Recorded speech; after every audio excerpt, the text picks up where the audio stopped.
Hey everyone, Summer here with Astaria's Sun, and I'm really excited for this Yule craft video. I'm running a little behind on the craft videos between work and home life and stuff like that, and some crafts are taking me a little bit longer than I anticipated to do, but they still are pretty cool. However, I will have all 12 crafts done. I just won't get them done exactly on time. So I will continue to post them until I have all 12. I should have them done by the 21st, I think. So by the solstice, it should be done. Fingers crossed. That's my goal. So today, we are making a little journal. This one in particular is really special to me. This one is for my daughter. Now in the video, I don't show you how to decorate the journals. I just show you how to put it together, including a cover. This is not going to be the exact journal like it's in the video because I used it as a prop kind of thing, but the tutorial is how to create the actual papers that go inside the journal, and then the journal cover, what you can create the journal cover out of. There are lots of things you can do, cardboard, actual books, cardstock paper, foam. There are so many different ones. All you have to do is look up junk journaling if you really want to know, because that's basically what this is junk journaling. But the idea behind this one is that you take one single sheet of paper, make a mini journal, if you were going to do a mini journal out of it, and that is actually your signature. So you're not putting 20 pages together in one signature. You are doing a one-page signature but making several pages out of that one page. I used 12 by 12 paper. So this is the journal that I did for my daughter, all decorated and everything. I put lace down the spine and put my string underneath the lace before gluing it, just to give it that pretty look.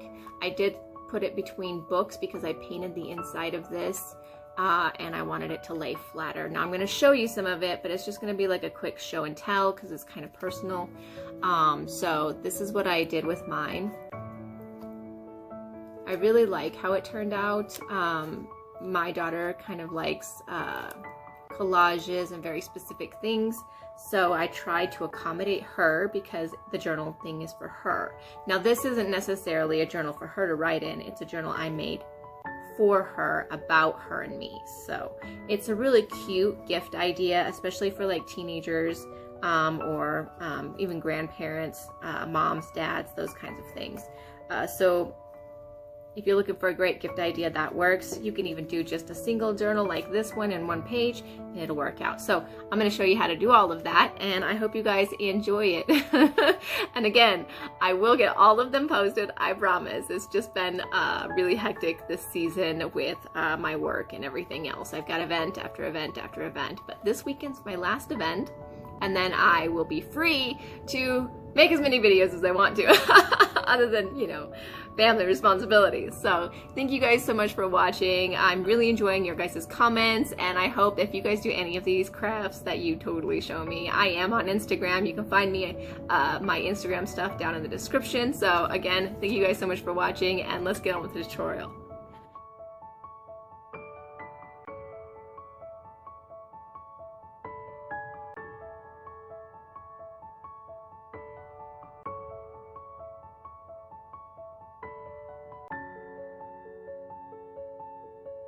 Once you have your paper picked, then you just gotta fold it. I'm gonna fold my 12 by 12 in half. I just wanted to see which side I wanted to be my front area, so to speak, because when it has a pattern on it, that pattern can affect how the end result looks. So you fold it in half first, and then again I looked at the pattern because I have to fold it in half a second time. So now I've got a square going on here because it's a full 12 by 12. You could do this with any size paper, honestly. It's not, I mean, it'll just turn out bigger or littler depending on how big your paper is. And then you're gonna fold it back towards itself. Each side you'll fold back towards itself. And it'll give you this cool little like M or W shape, however you want to look at it. Just like that.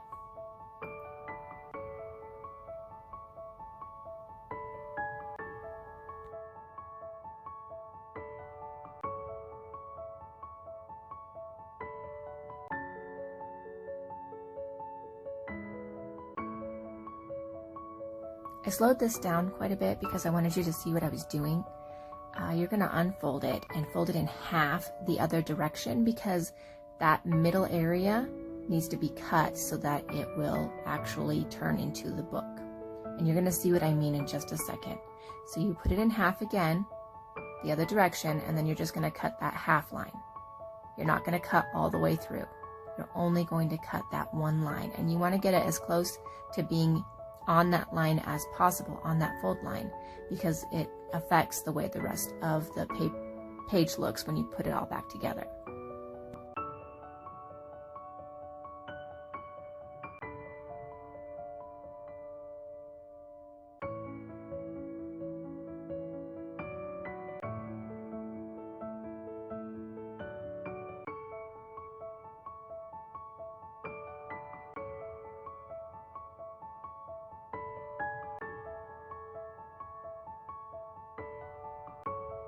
Again, I slowed this part down too because we need this diamond shape. So that's why we cut it, so we can get this diamond shape and pull it out.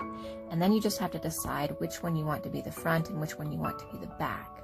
But you gotta make sure you got that diamond. And then when you close it, you got a front and a back.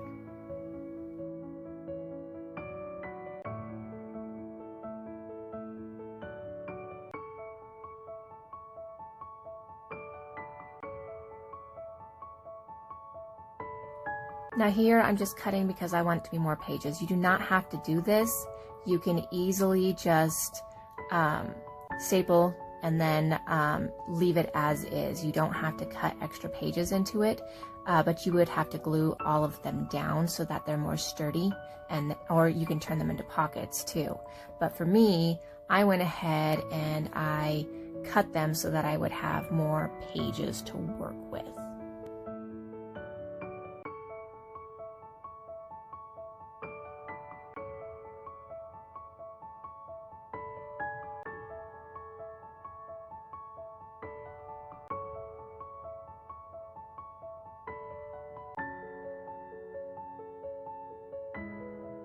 And then here you'll see that I have some extra loose stuff, so I need to get that secured in order to keep the book in place. And I'm just using double-sided, really good double-sided sticky tape, but you can use glue or anything like that. I don't prefer to use glue because it does warp the paper, especially if you have thin paper. Mine's actually a pretty heavy-duty cardstock, but I still wanted to use the double-sided sticky tape instead.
Here I noticed that it was uneven, so I'm just going to cut my uneven edges off to make it more even.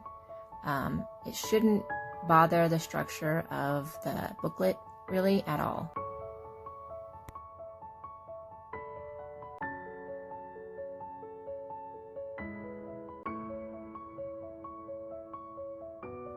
Now I'm going to show you how to do the cover. I'm just using a spare box that I had that just seemed to be the right size, and I'm going to cut it up pretty much to make a cover out of it, using just one of the sides as a back and then the front and the back as the actual front and back of the cover. Now you don't have to do it this way. You can easily just cut it all up and measure it to the size that you want, or you can do cardboard and measure it to the size that you want. Just make sure you leave enough room for a spine, because that'll be important when you put pages together. And then of course you'll just decorate accordingly. I am not going to be decorating any of the pages or the cover in this video because it would take entirely too long. That is probably the longest part of the process, is decorating everything. So I figure if you guys want to decorate, decorate however you want to.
Now in this part, I'm going to show you one way you can secure it. There are many ways you can actually secure your binding on these, but I thought that if you wanted to be able to move them in and out, a string is the best way to go. So all you're going to do is basically wrap your string several times around the spine of your cover, and then you'll just slip your pages into them once you have your string secure. So that's all I'm doing here, but there are many other ways you could do it. You could actually staple them in, you can glue them in, though I don't recommend the gluing if you plan on it lasting a long time.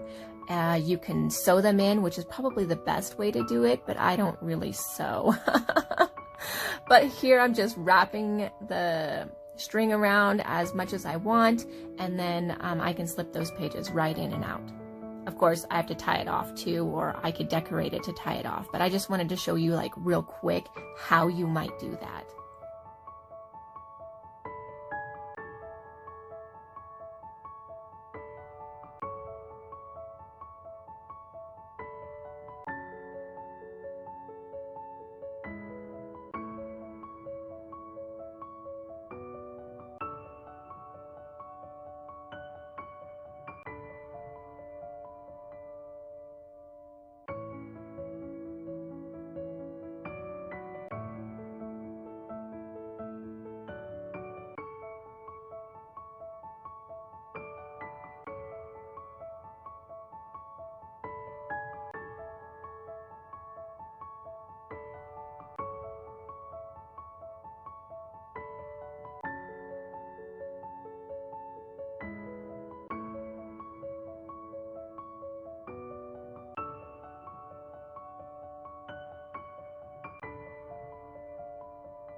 And I want to thank you guys so much for taking the time to watch this video, and I hope it helps you out in gifts or whatever you want to use it for. Have a very great day.